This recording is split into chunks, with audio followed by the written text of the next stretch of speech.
you so much. I just love my little Snoopy band, my little mariachis. We keep them out all year round and we walk past them and we play it. It just keeps the Christmas spirit in our hearts.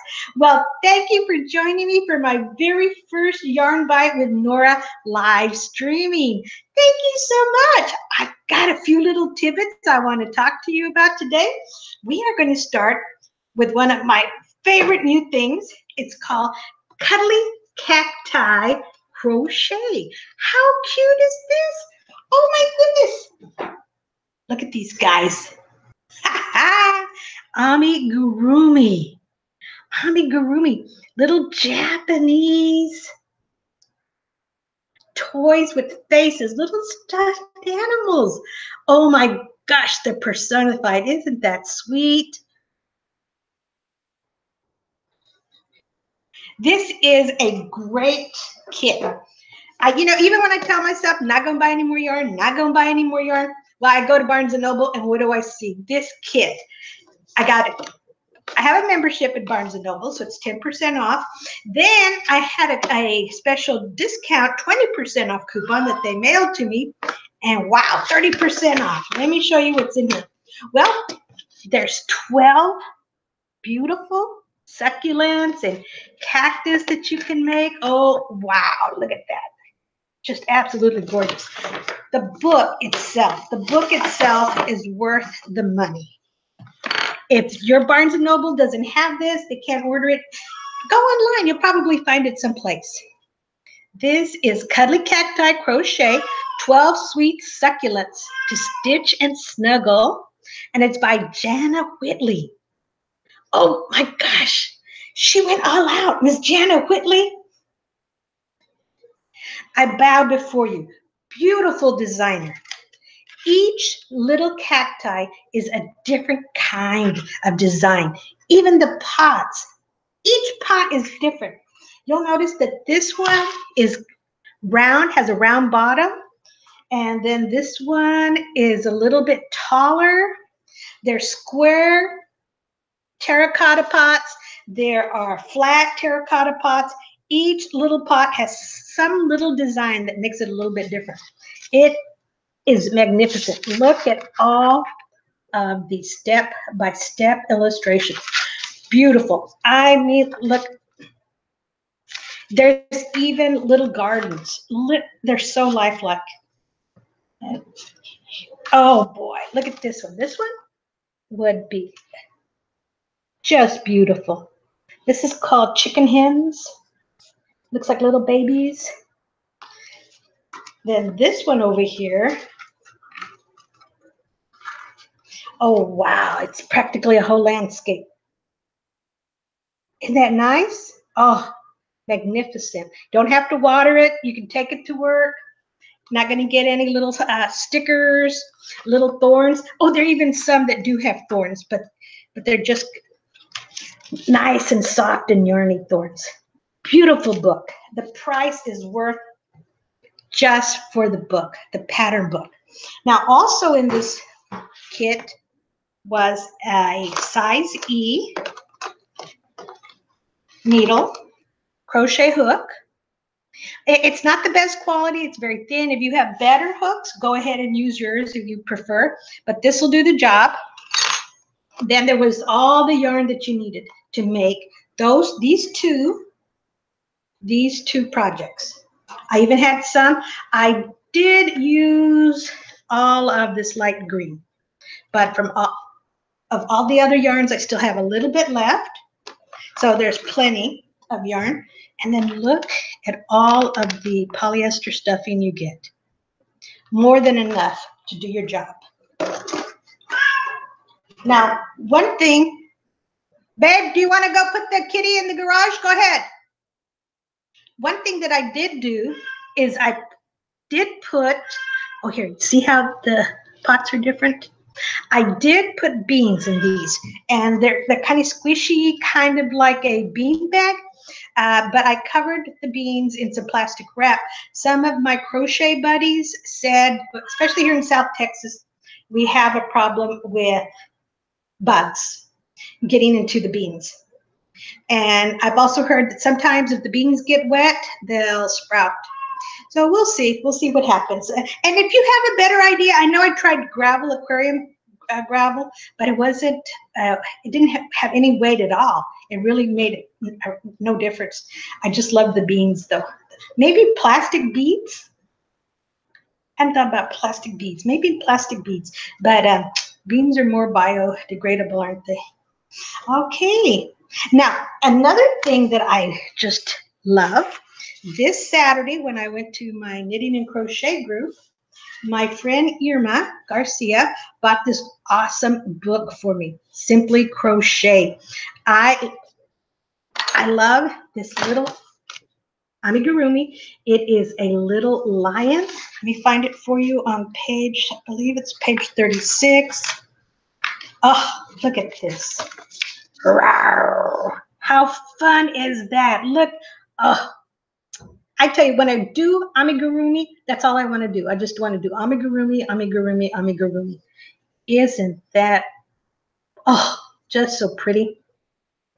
Start a whole jungle. Right now, I'm working on a woodlands set of animals, but I just had to have this. Now, with this magazine, it came with a kit, and I'm a sucker for anything free. But you know, they say you get what you pay for. So with this magazine came a pattern for this beautiful cowl and a bamboo hook, crochet hook. And I don't usually, it's very light. I usually don't use wooden hooks. I use metal. This one even has a little indentation for your thumb. It's a 12 millimeter. It had splinters and little rough edges. So of course, like whenever I have a situation, I go to YouTube, or I just look online. And the suggestion was a fine grit sandpaper or nail file. So I did have a nail file, worked on it. And then they also recommended wax paper. Just kind of polish it with wax paper. Didn't have any wax paper. I had plastic wrap and aluminum foil, but I had an old candle, a decorative candle. It's so old, it was dusty. So just dusted it off, dug some scented, not scented anymore, but some wax, rubbed it in there, polished it with a paper towel. And that took care of it. And then I had a few other snags and just went at it again with the nail file. I'm telling you, you can find anything you need on YouTube. Oh, there's gorgeous, gorgeous. Look at that. This one has a braid. Isn't that pretty? And I love those colors. The fire colors, yellow, orange, red, magnificent. Oh boy, they've got some, wow. Look at the shawls. How can you go wrong with red? Oh my goodness. And this is volume 65 of Simply Crochet. And I did start on this cowl, and it is the star stitch, and I've done this star stitch before, but there's different ways to do it. There's always a little hitch, there's always a little, just a little bit, something different to make you, keep you on your toes. I wanted something easy, and since this was something different, it really wasn't that easy. But you know what, I don't give up. Even though I know a lot of my friends say you just stick it in there and you figure there was a hole somewhere. I want to do it the way the designer intended. And this beautiful pattern, let's see who designed this. Kate Weber. I mean, Miss Kate Weber put some thought into it, you know. It is attached so that it's in the round. It's not an infinity. It's not twisted. But I easily could have made it an infinity, just twisting it or making it long and flat and then just twisting it and sewing the edges together. But I like to follow the directions, and then I can add my own spin later. Because Miss Kate had something in mind. So I'm going to respect Miss Kate and just see what she likes to do. This was something new to me, doing the star stitch in the round. So we had to turn each row. You finish a row, and then you twist it. You turn it. Sorry, not twist, turn. And the reason for that is you end up with a very nice, smooth row from one side to the next. Let's see. See the purple? And, oh, purple looks blue there. And the black, it's nice and smooth. Now, this is where I didn't turn it, but not on purpose. And the orange, you can see how a lot of it is showing through the blue. It actually makes a ridge. There's the ridge. And you know what? If you want a ridge, make a ridge. It's going to add more texture. But I like to follow the designer. And that wasn't because I was being contrary or I was being radical and just doing my thing. It's because I didn't understand and I knew something was wrong. I did a little search, and because it's so new, there were no corrections. Well, there were no corrections because it wasn't wrong. I was hoping maybe there were some illustrations. But my whole point is, so next time I work on this, so that I don't have to struggle with it and try to remember which is the beginning of the stitch row or whatever, I can make a little video for my own use, set it aside, maybe take some pictures, do a little tutorial for myself, and then save it, print out the pictures, and then save it with the pattern. And that way I don't have that learning curve each time that I have to do 1, 2, 3, 4.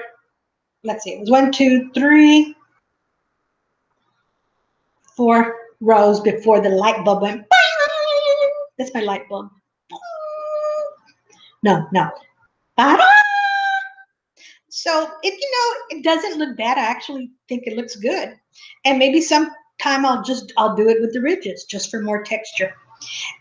And my husband had asked me when I was first learning how to crochet, and I would struggle with boxes, blocks after blocks after blocks, and it was a sampler, so each square was different.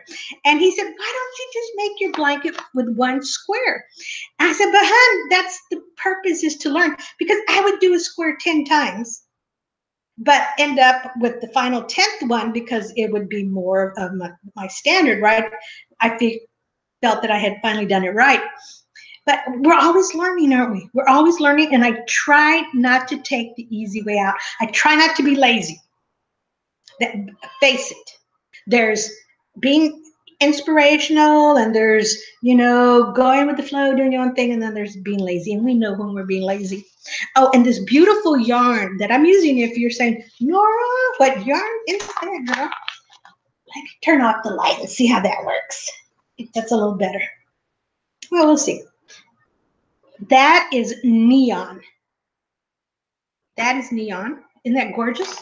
It is Red Heart Super Saver Stripes. Isn't that pretty? Wow. Now, I did buy this. I bought two skeins because I was into planned pooling. Some of my friends, holy cow, in my knitting group, they are experts. They are goddesses. They are goddesses at planned pooling. Couldn't do it. Couldn't do it. Could not do it. But the yarn is so beautiful, I knew I was going to use it. And actually, I think I bought 6 skeins, two different colorways. And couldn't do it, but I knew I was going to use the yarn. So this is a beautiful pattern. I think you'll really enjoy it. I think you'll enjoy this magazine as well. Simply Crochet. And you know what? I hope you find a knitting group that you can get together. An inspiration, just so much fun. We went to an Indian restaurant afterwards. It was so good. And Bella, she was the sweetest. Oh my gosh, she was the sweetest waitress. She recommended what we should eat, and I love vegetables. Oh my gosh, this vegetable had coconut milk. And isn't that funny, coconut milk? Well, anyway, or it should be coconut juice. And coconut powder. Oh, it was so good. And they were just frozen vegetables. The carrots with the little wedges. But they were still good. I do want to show you something over here. Excuse me for leaning. I've had this so cute. I have it for, I bought it for a friend. I don't know when her birthday is, so I play it just like I play with the Snoopies. This is Basket O Cute. Can you tell what that is? Basket O Cute. Let's see if you can hear what it is.